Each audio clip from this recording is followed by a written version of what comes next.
तुम बहुत एफर्ट्स कर रही हो, फिर भी ऐसा लगता है जैसे कुछ मिसिंग है। तुम बहुत ज़्यादा सबकी केयर करती हो, नर्चर करती हो, 24 घंटे सबके लिए अवेलेबल रहती हो, अपने काम छोड़ के दूसरों का काम करती हो, फिर भी जब बारी तुम्हारी आती है तो तुम अपने आप को अकेला फील करती हो। तो अगर ये सब तुम्हारे साथ भी हो रहा है ना, तो डियर तुम्हारी फेमिनाइन एनर्जी ब्लॉक है। हाय, मैं हूँ जया शर्मा और welcome to my channel rising feminine. यहाँ हम बात करते हैं फेमिनाइन एनर्जी के बारे में, सेल्फ लव के बारे में और डिवाइन रिलेशनशिप के बारे में। तो अगर आप भी अपनी क्वीन एनर्जी को अनलॉक करना चाहते हैं तो इस चैनल को ज़रूर सब्सक्राइब करें, क्योंकि यहाँ पे हम स्टेप बाय स्टेप बात करते हैं। चलिए आगे जानते हैं कि वो कौन कौन से साइंस हैं जिनसे हमें पता लग सकता है कि हमारी फेमिनाइन एनर्जी कहीं ब्लॉक तो नहीं है। पहला साइन है कि आप ओवर गिव बहुत ज़्यादा करते हो। आप हमेशा सबके लिए अवेलेबल रहते हो, लेकिन जहाँ पे बात रिसीविंग की आती है, जब कोई आपका हेल्प, आपका सपोर्ट या आपको कॉम्प्लीमेंट भी देता है, आपको कोई गिफ्ट देता है, तो आपको हेजिटेशन फील होती है, अनकम्फर्टेबल फील होता है। Dear, feminine energy receiving force होती है। तो अगर आपको रिसीव करने में ही अनकंफर्टेबल फील हो रहा है तो दैट मीन्स आपकी फेमिनाइन एनर्जी ब्लॉक है। और जब हमें रिसीव करने में, जब हमारी रिसीविंग फोर्स कम हो जाती है, ब्लॉक हो जाती है, तो हमारा फेमिनाइन मैग्नेटिज्म भी ब्लॉक हो जाता है।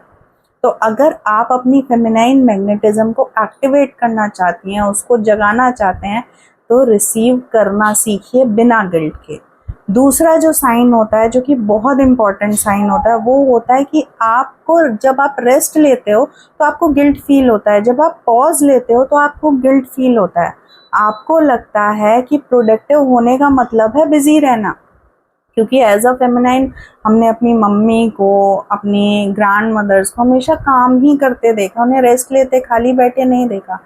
बट डियर, फेमिनाइन एनर्जी जब तक खुद से कनेक्ट नहीं होती, जब तक वो अपने आप से, अपने इंटरनल वर्ल्ड से कनेक्ट नहीं होती, तब तक वो अपनी एनर्जी में नहीं आती। उसका जो मैग्नेटिज्म है वो ख़त्म हो जाता है। उसकी क्रिएटिविटी, इंट्यूशन तब एक्टिवेट होती है जब वो अपने इनर वर्ल्ड के साथ कनेक्टेड होती है। तो इसके लिए सबसे पहले तो जब भी आप कोई काम करते हैं उसमें थोड़ा थोड़ा पॉज लेके काम करें। हसल करने की ज़रूरत नहीं है। और पूरे दिन में 15 मिनट सिर्फ अपने लिए निकालें, जहाँ पे बिल्कुल भी डिस्ट्रैक्शन ना हो। नो फ़ोन, कोई और नहीं, आपको सिर्फ अपने साथ बैठना है। तीसरा जो साइन होता है वो होता है कि आप बाउंड्री सेट नहीं करते हो। मीन्स आपको नो बोलने में बहुत दिक्कत होती है। आप वो काम भी करते हो जिसका आपका मन नहीं कर रहा कहने का, आपका कहीं जाने का मन नहीं है, कोई काम करने का मन नहीं है, फिर भी आप उन चीज़ों के लिए हाँ बोल रहे हो। डियर, क्लियर बाउंड्रीज सेट करना बहुत ज़रूरी है, क्योंकि एक फेमिनाइन जो होती है वो अपनी एनर्जी कभी लीक नहीं करती। और अगर उसकी एनर्जी लीक हो रही है तो उसका फेमिनाइन मैग्नेटिज्म भी ख़त्म हो रहा है। तो जो काम करने का आपका मन नहीं है, उस चीज़ को क्लियरली नो बोलो, अपनी बाउंड्रीज सेट करो। क्योंकि जब एक फेमिनाइन अपनी बाउंड्रीज सेट करती है तो वो अपनी एनर्जी भी बचा रही है और वो उन बाउंड्रीज में अपने आप को सेफ फील करती है। तो अपने क्लियर स्टैंडर्ड से सेट करो।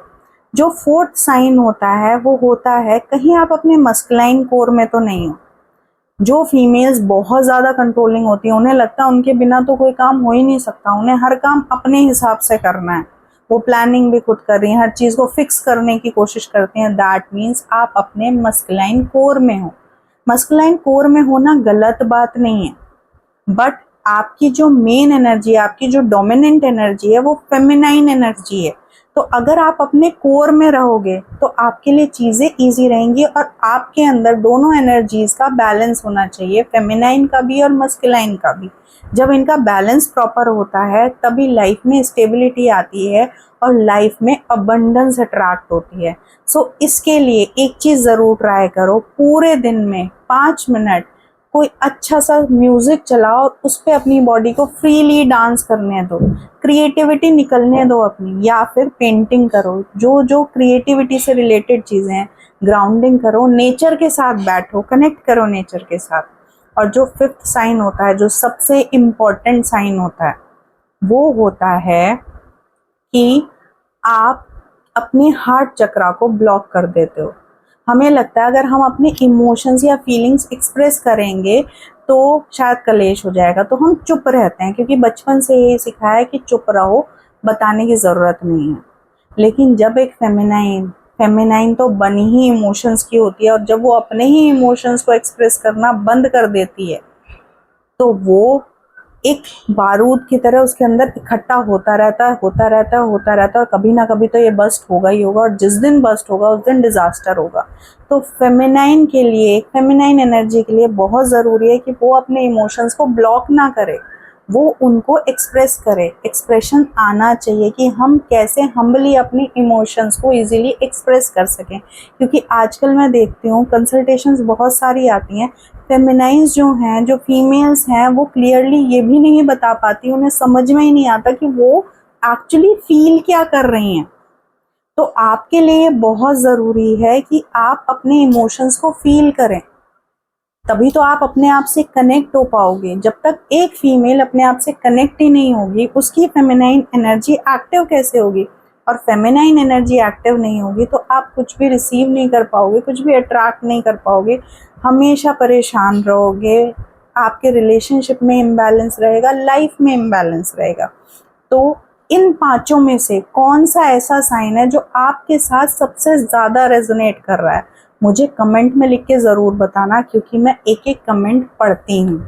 और अगर आपको ये वीडियो अच्छा लगा हो तो लाइक करिए, सब्सक्राइब करिए, और हम मिलते हैं अब अपने नेक्स्ट वीडियो में। और हाँ, always remember one thing, you are a queen. Thank you.